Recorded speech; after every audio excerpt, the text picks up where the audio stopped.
बांग्लादेश से बड़ी खबर सामने आ रही है, जहां बांग्लादेश में तख्ता पलट, शेख हसीना ने बांग्लादेश छोड़ा। जी हां, बड़ी खबर आपको बता रहे हैं, शेख हसीना ने पीएम पद से इस्तीफा दे दिया है। हजारों प्रदर्शनकारी पीएम आवास में घुसे। ढाका से पश्चिम बंगाल रवाना हुई शेख हसीना के भारत पहुंचने की खबर निकलकर सामने आ रही है। तो आपको बता दें, बांग्लादेश में आरक्षण विरोधी आंदोलन के हिंसक होने के बाद पीएम शेख हसीना ने सोमवार यानी कि 5 अगस्त आज के दिन इस्तीफा दे दिया है। प्रमुख जनरल वकार उज जमान ने इसकी पुष्टि की है। वहीं इस पर हमारे साथ विशेष संवाददाता अंकित शुक्ला जुड़ चुके हैं। अंकित, क्या कुछ अपडेट इस बार निकलकर सामने आ रही है, क्योंकि स्थितियां जो है, जो तस्वीरें हैं, वो बहुत कुछ बड़ा कर रही है और शेख हसीना ने अपने पद से इस्तीफा दे दिया है। जी कीर्ति, लगातार काफी समय से बांग्लादेश में जो आरक्षण है उसको लेकर के वहाँ पे प्रदर्शन चल रहे थे। कुछ समय से ये प्रदर्शन हिंसक रहे थे। पिछले 2 दिनों की ही अगर बात करें तो 100 से ज्यादा प्रदर्शनकारी जो है उनकी मौत भी हो चुकी है। लगातार जो शेख हसीना की सरकार थी उस पर दबाव था कि आरक्षण को हटाया जाए। विशेष तरह का आरक्षण वहाँ पे प्रावधान था नौकरियों में, जिसमें जो बांग्लादेश की आजादी की लड़ाई थी उसमें जो लोग शामिल थे उनको 30% तक नौकरियों में आरक्षण मिलता था। इसी के विरोध में वहाँ के जो छात्र थे उतर आए थे।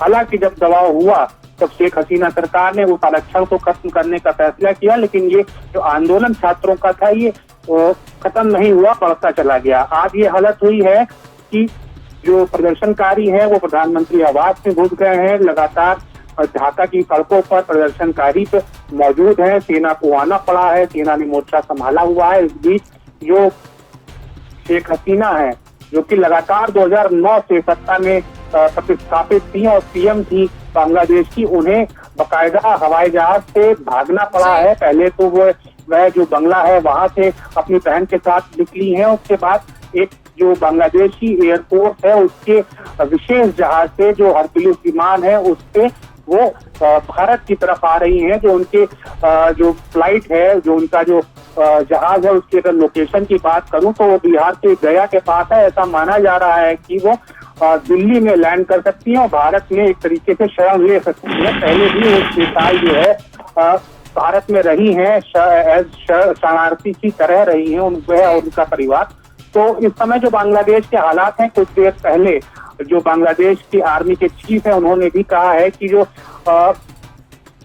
पूरा जो व्यवस्था है वहाँ पर एक अंतरिम सरकार जो है। अंकित, मैं आपको रोकना चाहूंगी, माफ कीजिएगा। हमारे साथ वीरेंद्र भट्ट जुड़ गए हैं, जो इस समय जुड़ चुके हैं, जो विदेशी मामलों के एक्सपर्ट हैं। तो उनसे मैं जानना चाहूंगी, वीरेंद्र जी, जो स्थितियां अभी आप देख रहे हैं, जैसी स्थितियां हमने श्रीलंका में देखी उसी तरह की कुछ स्थितियां हम देख रहे हैं, तो क्या वैसा ही अराजकता का माहौल अब बांग्लादेश में भी बढ़ने वाला है? इस स्थिति को लेकर आप क्या समझ रहे हैं?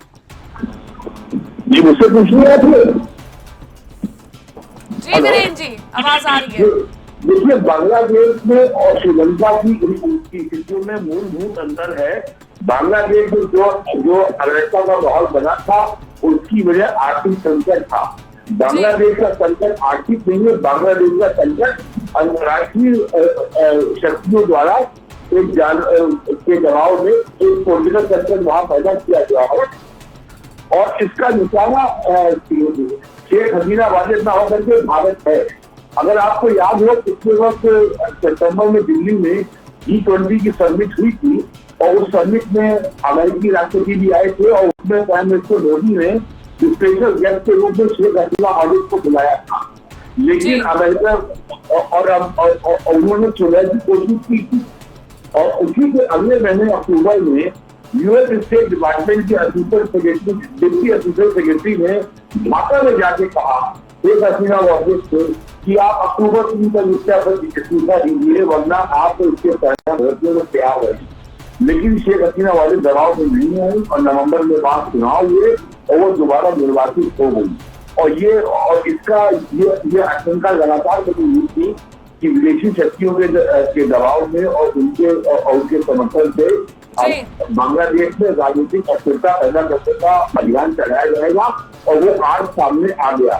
और विदेशी ताकतें जो ये काम कर रही है उनका एकमात्र उद्देश्य है अमेरिका बांग्लादेश में राजनीतिक अस्थिरता पैदा करके वहां पे इस्लामी जिहाद के आंदोलन को बढ़ा देना और अंदर भारत के ईस्टर्न और नॉर्थ ईस्टर्न बॉर्डर है वहां के लिए एक बहुत बड़ी सुरक्षा के लिए चुनौती खड़ी करना, ये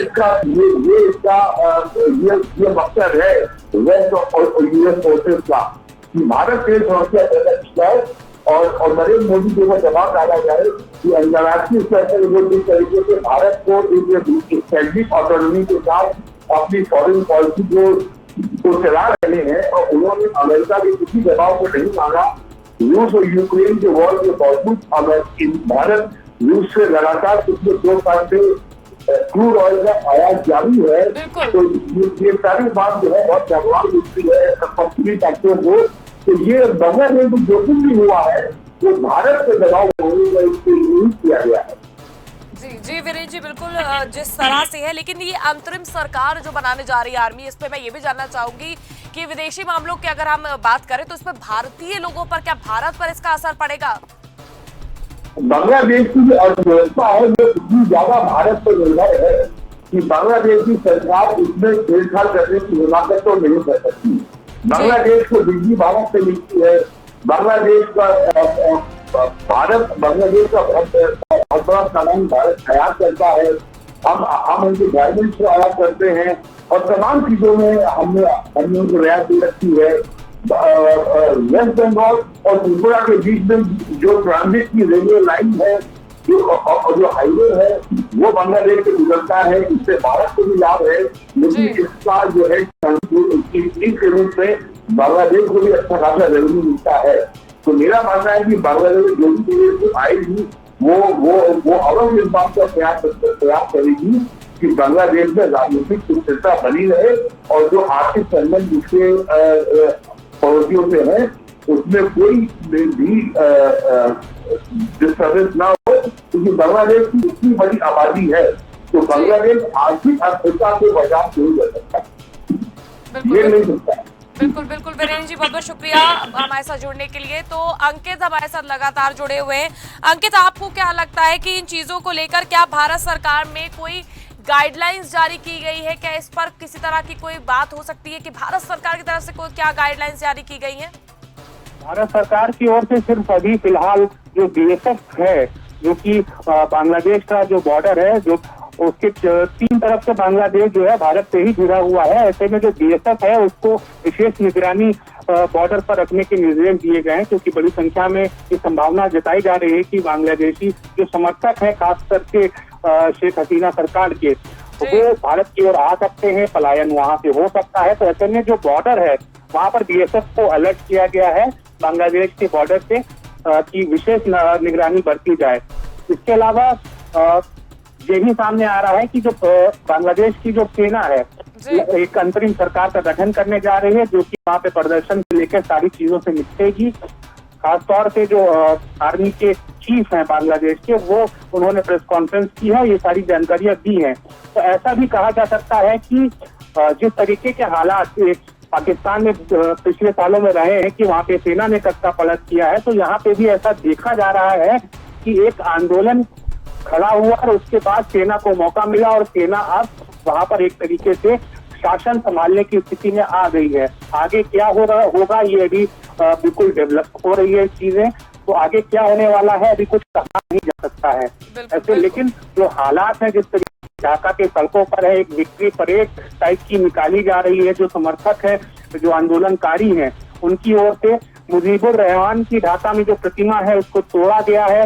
इस दौरान जो शेख हसीना की पार्टी है उसके समर्थकों के साथ झड़प की हुई है। तो जो सड़कें हैं बांग्लादेश की, खासतौर से ढाका की, वहां पर हिंसा, अराजकता और प्रदर्शनकारियों का एक तरीके से कब्जा, मैं कहूंगा इस शब्द को प्रयोग करूंगा, जो कब्जा है और सेना उससे निपटने की कोशिशें कर रही है। कई बार फायरिंग भी की गई है, जिसमें बड़ी संख्या में जो प्रदर्शनकारी है उनकी मौत भी हुई है। बिल्कुल बिल्कुल अंकित, बहुत बहुत शुक्रिया हमारे साथ जुड़ने के लिए। तो आपको बता दें कि हालात जो है वो ढाका के वो बेकाबू होते नजर आ रहे हैं। पीएम ने अपने पद से इस्तीफा दे दिया है। वहीं अब ये बात निकलकर सामने आ रही है कि सेना अंतरिम सरकार बनाएगी और सेना प्रमुख ने लोगों से शांति बहाल की अपील भी की है।